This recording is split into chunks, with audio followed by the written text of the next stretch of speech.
ভাই, তোকে কালকেও একবার বললাম যে কলের মাথাটা ভেঙে গেছে, মিস্ত্রিকে ডাক। তুই এখনো পর্যন্ত ডাকলি না। আমার তো কাজ করতে অসুবিধা হচ্ছে। তুই কি ডাকবি কিনা বলতো? আরে কাজের মধ্যে ছিলাম তো, তাই মনে ছিল না। আমি ফোন করে দিচ্ছি। হ্যাঁ, চলে আয় আমাদের বাড়িতে, বুঝলি? ঠিক আছে। হ্যাঁ, বলে দিয়েছি, আসছে বললো। ঠিক আছে। দাদা, এটা হচ্ছে না, নতুন একটা আনতে হবে। আচ্ছা ঠিক আছে, আমি তো কাজ করছি। এনে টাকাটা নে, তুই গিয়ে নিয়ে আয়। আচ্ছা ঠিক আছে। তুই নিজে কেন গেলি না?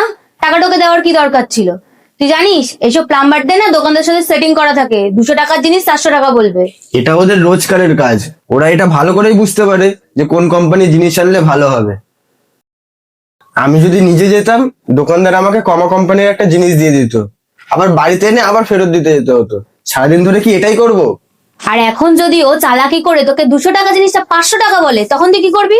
আরে দিদি, সব মানুষ এক হয় না। ও আমার বাড়িতে 5 বছর ধরে কাজ করছে, ও এমনটা কেন করবে? তুই কোনোবারই আমার কথা শুনিস না। প্রতিবারই আমি তোকে যেটা বলি সেটাই ঘটে। তুই তো শুনবি না। তোর যদি আমার কথা বিশ্বাস না হয় তাহলে এখন আমার সাথে চল, তোকে হাতে নাতে প্রমাণ দেবো আমি। চ।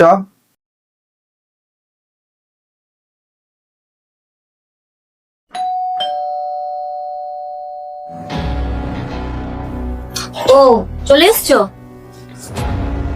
নিয়ে এসছিস? হ্যাঁ, নিয়ে এসছি। কত নিয়েছে এটা?